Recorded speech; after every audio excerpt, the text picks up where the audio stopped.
그리스도로부터 은혜와 평강이 여러분 모두와 함께 하시기를 바랍니다. 요한복음 기자는 20장 마지막 절에서 이 요한복음을 기록한 목적을 밝히고 있죠. 이것을 기록한 것은 여러분으로 하여금 예수가 그리스도요 하나님의 아들이심을 믿게 하고 또 그렇게 믿어서 그의 이름으로 생명을 얻게 하려는 것이다. 예수님이 그리스도라는 사실, 또 하나님의 아들이라는 사실, 또한 그분을 믿게 하려면 어떻게 해야 할까요? 어떻게 해야 할까요? 예수님이 어떤 분이신지를 알아야겠죠. 그래서 요한복음은 예수님에 관해서 이렇게 소개합니다. 나는 생명의 빵이다. 나는 세상의 빛이다. 나는 양의 문이다. 나는 선한 목자다. 이렇게 총 7개의 에고의 의미가 나온다라고 여러분들에게 소개해드린 바 있죠. 우리는 오늘 그 중에서 하나의 에고의 의미를 읽었습니다. 나는 양의 문이다. 그리고 곧 이어서 11절에서 나는 선한 목자다 이렇게 말씀하실 때 이 둘의 그 상관성을 고려하면 오늘은 하나가 아니라 2개라고 생각할 수도 있겠죠. 자, 오늘 복음서의 말씀을 좀 간략하게 분석을 해보자면 예수님은 1절부터 5절까지 비유를 말씀하셨어요. 자, 그런데 6절에 보면 사람들이 이 비유를 들은 사람들이 어떻게 이해하지 못했다라고 했죠. 무슨 말인지 도통 모르겠다 이런 반응이었다는 거예요. 듣던 사람들이 그 말을 이해하지 못했다고 하는데 어쩌겠어요. 그래서 다시 설명해야겠죠. 그래서 7절부터 나오는 말씀은 예수님께서 그 비유에 대한 부연 설명입니다. 이때 예수님께서 말씀하신 것이 지금 여러분이 보시는 것처럼 나는 양의 문이다 이렇게 말씀하시는 거예요. 여러분은 이 홀로 아리랑 하면 뭐가 떠오르시나요? 홀로 아리랑 독도, 그렇죠? 독도가 떠오르시죠. 이 노래는 이 독도를 서사로 만든 노래이니까 당연히 독도가 떠오르실 겁니다. 혹은 이 노래를 부른 서유석 씨가 떠오르는 사람도 있을 것이고요. 또 작곡가인 한돌 씨가 떠오르는 사람도 있겠죠. 또 혹은 이 노래를 커버해서 세계적으로 그 호평을 받고 있는 가수 소양이 떠오르는 사람도 있을 수 있겠죠. 자, 그런데 여러분 앞으로 수천 년이 지난 후에 타 문화권에 있는 사람이 홀로 아리랑이라는 이 용어를 들었을 때 어떨까요? 이 홀로 아리랑에 담긴 그 서사를 충분히 이해할 수 있을까요? 못하겠죠. 우리 문화권에 있는 사람도 아니라 타 문화권에 있는 사람들이 그 홀로 아리랑에 담긴 그 독도에 서린 그 서사를 어떻게 충분히 이해할 수 있겠느냐고요. 어렵겠죠. 그 내용을 잘 아는 어떤 사람이 그것을 설명해 줘야 비로소 어느 정도는 좀 이해할 수 있겠죠. 마찬가지예요. 여러분, 우리가 이 양의 문이라고 하는 이 이야기를 들었을 때 그 속에 담긴 서사를 우리가 어떻게 다 이해할 수 있냐는 거죠. 그래서 그 당시 유대인들이 가지고 있었던 이 양의 문에 담긴 서사를 누군가가 설명해 주지 않으면 우리는 알 수가 없어요. 이해하기가 어렵단 말이죠. 그래서 이 양의 문에 담긴 서사를 지금까지 누군가가 잘 이렇게 그 설명해 주고 있는지, 그 서사가 잘 전해지고 있는지 잘 모르겠어요. 충분히 이것이 잘 설명되고 있는지 잘 모르겠지만, 다만 지금까지 전해지고 있는 그 자료를 좀 종합해 보면 한 2가지로 정리할 수 있을 것 같아요. 그러니까 다시 말하면 이 예수님께서 양의 문, 나는 양의 문이다 이렇게 말씀하셨을 때 그 당시 유대인들이 들었던, 제일 먼저 떠올렸던 것이 어떤 것이었는지 대략 2가지로 추정해 볼 수 있겠다라는 이야기예요. 하나는 하나는 그 당시 팔레스타인 지역에서 이 유목 문화를 바탕으로 한 하나의 이미지를 떠올렸을 겁니다. 네? 이 팔레스타인 거류민들이 뭐 유목민이 아니었을 거다 이렇게 주장하는 학자도 있습니다만, 기후와 여건, 경제적인 여건에 따라서 정착과 유목 생활을 번갈아가며 했을 것이다 이렇게 주장하는 학자도 있거든요. 그래서 무엇이 진실이든 간에 우리가 성경을 통해서 확인할 수 있는 것은 이스라엘의 조상들이 어떤 형태인지는 모르겠으나 유목 생활을 한 것은 분명해 보여요. 그렇지 않고서야 우리가 여호와는 나의 목자시니라고 하는 고백이 어떻게 나올 수 있었겠습니까? 그렇죠? 예. 자, 그래서 이 노마드의 삶을 좀 우리가 생각해 보자면 여러 형태가 있을 수 있는데, 하나는 이 마을 공동체 안에서 우리를 만들어 놓고 공동으로 해서 목축을 하는 그런 형태가 있었을 겁니다. 그러니까 마을 거주민들이 돌아가면서 목자 역할을 하는 거죠. 그리고 또 다른 형태는 이 산이나 이 들판에 풀어놓고 키우는 그런 사람들도 있었거든요. 이 경우에는 뭐 제대로 만들어진 우리가 아니기 때문에 울타리는 있어도 문이 없었단 말이죠. 지금 그림에 보시는 것은 아주 울타리가 잘 만들어져 있는 것이지만 뭐 저런 형태가 아닐 수도 있다는, 허름한 그런 형태일 수 있다는 거죠. 그런데 이 문이 없으니 누가 그 문 역할을 해요? 목자가 하는 겁니다. 목자가 하는 거예요. 네? 그래서 이 사람들은 양의 문이라는 용어를 들었을 때 이 목자의 문, 이 문 역할을 하는 목자를 떠올렸을 겁니다. 아, 예수님이 이런 뜻으로 말씀하시는 거구나, 이런 생각을 했을 거라는 거죠. 또 하나는요, 이 예루살렘 성전 북쪽에 위치한 성문 중에 양문이라고 하는 것이 있었거든요. 이것을 떠올렸을 수도 있어요. 네? 여러분, 우리는 지난주 때마침 이 수요성서 연구 시간에 느헤미야 이야기를 했거든요. 네. 근데 느헤미야가 이 바벨론 포로 생활을 마치고 주전 444년 예루살렘으로 귀환해서 제일 처음으로 한 일이 뭐예요? 지금 보시는 이 성벽을 쌓는 일이었거든요. 그리고 그 성벽을 쌓으면서도 가장 먼저 한 일이 양문을 세우는 일이었습니다. 이 느헤미야 3장 1절에 보면 뭐라고 되어 있어요? 잘 보셔야 돼요. 대제사장 엘리야십이 그의 형제 제사장들과 함께 일어나 양문을 건축하여 성별하고 그랬어요. 이 느헤미야 3장 전체가 이 성벽과 성문을 쌓는 건축 이야기거든요. 근데 제일 먼저 이 양문을 쌓았다는 거예요. 누가? 대제사장 엘리야십과 그의 동료들이. 자, 그래서 12지파가 각각 이 책임을 맡아서 이 건축을 하고 있는데, 이 그림을 보시면 아까 보여드린 것은 그 편의상 이렇게 옆으로 뉘어놓은 것이고요. 방향을 보시면 이게 맞습니다. 이게 방향이 맞아요. 그러니까 북쪽에 보시면 어떻게 돼 있어요? 양문이 보이시죠? 네, 북쪽 맨 끝에 오른쪽에 양문이 보이실 거예요. 그래서 이 10개의 성문이 있었는데 각각의 고유한 기능이 있습니다. 여러분, 양문 옆에 보면 무슨 문이 있어요? 피시 게이트, 어문이 있죠. 어문. 이 어문의 역할이라고 하는 것은 뭐냐면 요단강 그리고 이 지중해 연안에서 잡힌 그 물고기들을 이 예루살렘 성문 안으로 들이는 문이었어요. 그래서 어문인 겁니다. 네. 그래서 이 어문 옆에 어시장이 있었다라고 하는 그런 이야기도 전해지는 거예요. 자, 이렇게 각각의 문들의 역할이 있는데, 그러면 양문은 어떤 역할을 했을까요? 양이 들어가는, 그렇죠? 네. 여러분, 제가 조금 전에 느헤미야 3장 1절 읽어드렸잖아요. 누가 양문을 건설했다고요? 대제사장 엘리야십 그리고 그의 동료들이 그것을 성별했다 그랬습니다. 뭐와 관련된 이야기일까요?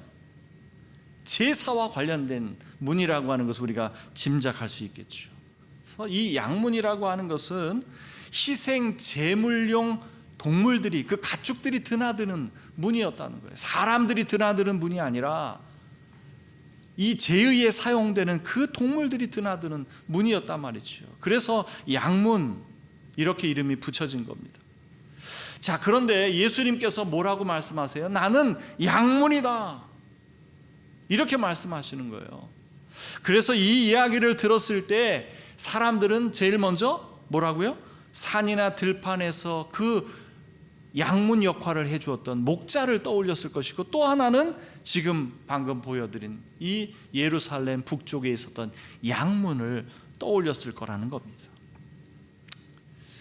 자, 제가 오늘 서두에서 말씀드렸죠. 요한복음 기자는 20장 마지막 절에서 요한복음을 기록한 목적을 밝히고 있다. 예수님이 그리스도라는 사실, 그리고 하나님의 아들이라는 사실을 밝히고 그것을 믿게 하려는 것이 이 복음서를 기록한 목적이다. 자, 그런데요, 이 요한복음에 보면 예수님을 또 어떻게 소개하느냐면요, 1장 29절에서 뭐라고 해요? 보라, 세상 죄를 지고 가는 하나님의 어린 양이로다, 이렇게 말씀하세요. 자, 여러분, 이때 예수님께서 예루살렘 성전으로 들어가시는데 양문을 통해서 들어가셨다고 상상해 보세요. 상상해 보라는 거예요. 예수님이 정말로 그렇게 했는지 안 했는지 알 수는 없어요. 근데 저는 그러셨을 것 같아요. 사람들이 드나드는 문이 아닌 그 양들, 가축들이 드나드는, 희생 제물이 되어야 하는 그 양들이 드나드는 그 문을 지나가셨을 것 같아요. 그러면서 요한이 말하는 거죠. 세상 죄를 지고 가는 하나님의 어린 양이로다. 여러분, 이 그림이 전해지는 메시지가 뭡니까? 뭘까요? 이보다 더 확실한 메시지가 있습니까? 예수님은 온 인류의 죄를 짊어지고 죽으심으로 희생양이 되어 주셨잖아요. 이보다 더 확실한 그림이 있습니까? 메시지가 있어요? 네? 여러분, 우리가 이 예수님께서 나는 양의 문이다 라고 말씀하셨을 때 그 당시 그 유대인들에게 전달되는 메시지는요, 어쩌면 우리가 상상하는 것 그 이상일 수도 있어요. 또 이뿐입니까? 산이나 들판에서 풀을 뜯어 먹고 사는 양들에게 양의 문이 되어 주셨다라고 하는 것은 그 사나운 들 짐승들로부터 안전하게 보호해 주신다는 거잖아요. 그래서 예수님 우리의 선한 목자라고 고백하는 거잖아요. 여러분, 예수님이 우리에게 선한 목자가 되시는 두 가지 근거가 뭡니까? 두 가지 근거를 오늘 요한복음에서 말씀하고 있어요. 하나는 양들을 위해서 자기 목숨을 내어 주신다는 거예요. 그래서 선한 목자라는 거예요. 그리고 또 하나는 뭐예요? 양들을 잘 아신다는 겁니다. 하나는 양들을 위해서 목숨을 내어 던져주시는 분이고, 그 양들을 누구보다 잘 아시는 분이라 우리의 선한 목자다, 이렇게 소개하고 있어요. 이 자기 목숨을 버린다는 것이 뭐예요? 십자가의 죽음을 가리키는 거죠. 그리고 우리를 안다는 것은 우리가 흔히 말하는 그런 알을 얘기하는 것이 아닙니다. 여러분, 저는 최경희 권사님을 알아요. 그죠? 최경희 권사님도 저를 모르실 리 없죠. 모르겠어요. 또 교회 밖에 나가 나 김동진 목사 몰라, 뭐 이렇게 말씀하실지는 모르겠지만 안단 말이에요. 그죠? 근데 저는 권사님의 그 속마음을 다 알 수가 없어요. 그죠? 제가 제 이 속에 있는 것을 권사님에게 다 이야기하지 않는 한 권사님은 제 속에 있는 것을 다 아실 수가 없어요. 그런데 예수님은 우리를 다 아신다는 거예요. 나의 중심을 다 아신다는 겁니다. 그래서 우리가 안다고 말하는 그런 표현과 그 차원을 뛰어넘는 알미예요. 예수님이 우리를 아신다는 것은. 그래서 우리의 선한 목자가 되시는 겁니다. 여러분, 우리가 이런 말도 참 많이 해요. 흔히들 이 교회의 목사를 목자라고 생각하시는 분들이 의외로 많습니다. 그죠? 여러분도 그렇게 생각하시는지 모르겠어요. 좋게 생각하면 뭐 교인들이 목사를 목자처럼 믿고 따른다, 뭐 이런 의미가 될 수 있고요. 또 목사는 교인들을 양처럼 생각해서 잘 돌본다, 뭐 좋은 의미로 얼마든지 우리가 이렇게 해석할 수 있어요.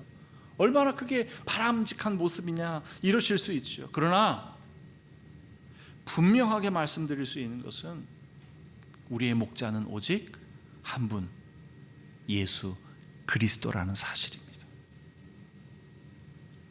여러분 이럴 때 아멘 해야지 언제 아멘 하십니까? 아멘이 잘 안 되세요? 우리 목사님이 목자 같으세요? 여러분 목사가 아무리 훌륭해도 양들을 위해서 목숨을 내어줍니까? 제가 방금 말씀드렸죠. 제가 최경희 권사님 안다고 얼마나 알겠어요? 얼마나 알겠어요? 목사는 예수님처럼 그 중심을 알 수가 없어요. 모든 걸 다 알 수가 없습니다. 또 여러분 이 목자 중에는요 싹군들이 얼마나 많이 있습니까? 싹군들이 얼마나 많이 있어요. 싹군들의 관심은요 어디에 있어요? 양들에 있지 않고 돈에 있다는 거예요. 그래서 이리가 오면 양을 버려두고 도망간다는 거잖아요. 그런 싹군들이 얼마나 많습니까? 그런 싹군들을 목자라고 알고 낭패 보는 사람들이 얼마나 많냐는 거예요. 얼마나 많아요. 그러니 목사들 믿지 마세요. 목사가 이런 말 하니까 웃을지 모르겠지만 믿지 마세요. 우리의 목자는 오직 한 분, 예수 그리스도 뿐입니다. 여러분 진짜 목사와 가짜 목사를 판별할 수 있는 것은요 의외로 간단합니다. 의외로 간단해요. 자기를 드러내는 사람은 가짜고요, 예수 그리스도를 드러내는 사람은 진짜입니다. 저는 진짜일까요? 가짜일까요?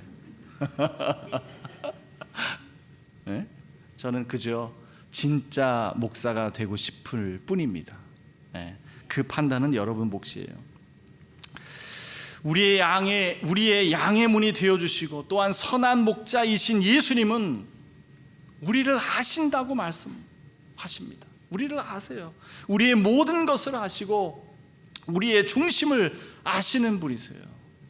그런데요 여러분, 양인 우리도 목자를 알아야죠.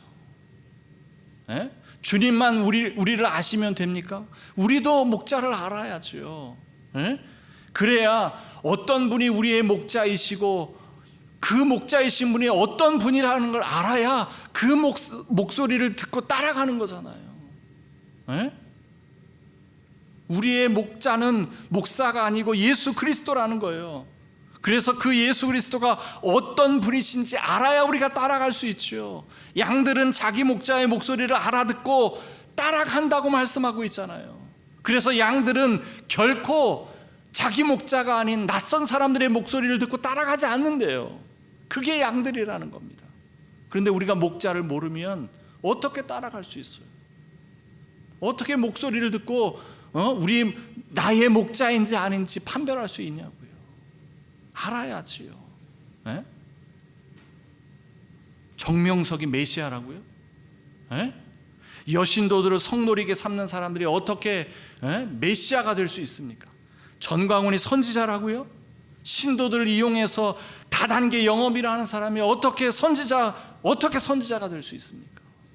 목소리를 알아야지요. 우리의 목자가 어디 있는지 어떤 분인지 알아야 따라가지요. 모르니까 엉뚱한 사람 따라가는 거 아닙니까? 예수님께서 우리를 소상히 아시는 것처럼 우리도 목자를 알아야 이런 낯선 사람들, 이러한 싹군들을 따라가지 않는 거예요. 예수님의 목소리도 구분하지 못하니까 이런 세력들이 판치는 세상이 되고 있는 거잖아요. 그러니 더더욱 분명하게 말씀드립니다. 양의 문이신 예수님은 우리에게 생명을 얻게 하시고 그 생명을 풍성하게 하시는 분이십니다. 이분이 예수 그리스도예요. 우리에게 생명을 주시고 우리의 생명을 풍성하게 해주시는 분인지 아닌지 그것을 여러분들이 잘 판별하셔야 돼요. 여러분 여기서 말하는 생명이 뭡니까? 단순히 우리의 목숨만을 의미하는 것이 아니에요. 부활 생명, 즉 영원한 생명을 말하는 것이라고요. 또 풍성하게 하신다는 것은 무슨 뜻입니까? 부족함이 없다는 뜻이죠. 부족함이 없다. 오늘 우리가 시편 23편을 읽었잖아요. 여호와는 나의 목자시니 내게 부족함이 없으리로다. 이 삐뚤어진 세상 속에 살면서 우리는 원치 않고 예기치 않은 그 수많은 일들을 맞닥뜨리며 살지요. 두려운 순간, 불안한 마음, 육체적인 질병, 경제적 빈곤, 외로움과 고독 등등등, 이런 수없이 많은 일들, 이런 곤경과 난관 속에서도 예수 그리스도께서 우리에게 주시는 그 생명은 전혀 손상을 입지 않는다. 그래서 우리는 부족함이 없다라고 고백할 수 있는 겁니다. 예수님은 양의 문이십니다. 우리는 오직 이 문을 통해서만 아버지의 품에 안길 수 있고 구원의 나라로 들어갈 수 있습니다. 예수님은 양의 문이십니다. 우리를 안전하게 지켜주실 뿐만 아니라 부족함 없게 만들어 주시죠. 예수님은 양의 문이십니다. 우리는 오직 이 문을 통해서만 생명을 얻고 생명의 풍성함을 경험할 수 있습니다. 그 풍성함의 은혜가 여러분의 삶을 반짝반짝 빛나게 하고 더욱 아름답게 가꾸어 줄 것입니다. 그 속에서 여러분은 그 은혜를 만끽하며 향유하며 누리면서 사셨으면 좋겠습니다. 모든 지각에 뛰어난 하나님의 평강이 그리스도 예수 안에서 여러분의 마음과 생각을 지킬지어다. 아멘.